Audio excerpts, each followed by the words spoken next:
আউযু বিল্লাহি মিনাশ শাইতানির রাজিম। বিসমিল্লাহির রহমানির রহিম।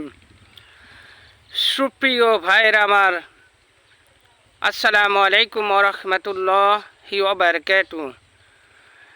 আমি মোহাম্মদ আফসার আলী মন্টু। আমার বাড়ি হচ্ছে নাটোর জেলা সিংড়া থানা। এখন আমি যেখান থেকে কথা বলতেছি এটা হচ্ছে আমাদের বাড়ির আশেপাশের ক্ষেত খামার।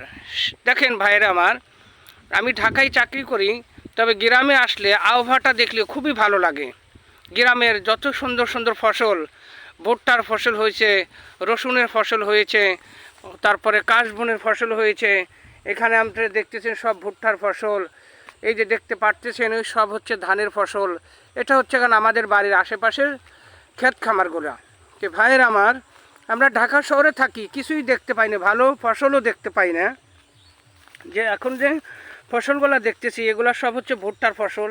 এই দেখে ভুট্টার ফুল এসছে, এখানে যে ভুট্টার কান চলে আসছে, এখানে হচ্ছে ভুট্টার কান, এগুলো হচ্ছে যে ভুট্টার কান চলে আসতেছে। এখানে ভাইয়ের আমার দেখেন কত সুন্দর সুন্দর গ্রামে মানুষে আবাদ করে তারা অনেক সুন্দর অনেক শান্তিতে বসবাস করে এবং অনেক শান্তিতে যারা চলতে পারে। আমরা ঢাকা শহর যারা থাকি, ঢাকা শহর থাকি ঠিক আছে, কিন্তু আমাদের যে ইনকামের সোর্স, সেই ইনকামের সোর্স থেকে তাদের ইনকামটা এখন আল্লাহ পাক রব্বুল আলামিন অনেক বৃদ্ধি বেশি করে দিয়েছে। কিসের জন্য? তারা ক্ষেত খামারে কাজ করার পরেও দেখেন কত সুন্দর আবাদ করেছে। দেখেন রসুন, এগুলো হচ্ছে সম্পূর্ণ হচ্ছে রসুন, প্রচুর পরিমাণ রসুন হয়েছে, রসুন নামতেছে কেবল আস্তে আস্তে।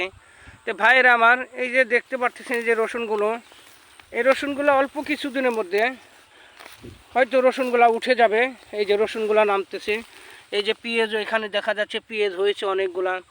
তো ভাইয়েরা আমি মনে করতেছি যে আমরা ঢাকায় যে চাকরি করি তার থেকে সম্ভবত যারা ক্ষেত খামারে কাজ করতেছে বা জমি চাষ করতেছে, তারা আমার মনে হয় তারা অনেক সুখে আছে। আলহামদুলিল্লাহ, আল্লাহ পাক রব্বুল আলামিন তাদেরকে আমার মনে হয় অনেক সুখে রেখেছে আমাদের থেকে।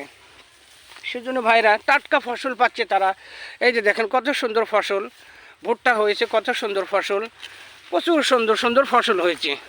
তো ভাইয়েরা আমার, তো অবশ্যই আমরা বুঝতে পারতেছি যে গ্রামের লোকই সবথেকে বেশি আরামে আছে বা শান্তিতে আছে।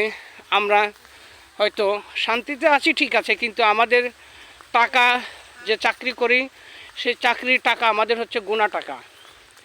আর ক্ষেত খামারে যারা কাজ করে তাদেরকে দেখেন কত সুন্দর ফসল ইনশাল্লাহ আল্লাহ পাক রব্বুল আলামিন যদি দিয়ে দেন, হয়তো তারা ফসল তুলতে পারলে আমাদের থেকে তাদের ইনকামের সোর্সটা অনেক ভালো হবে। এই ভাইয়ের আমার, আল্লাহ পাকের অসীম মেহেরবান, দেখতে পারতেছেন কত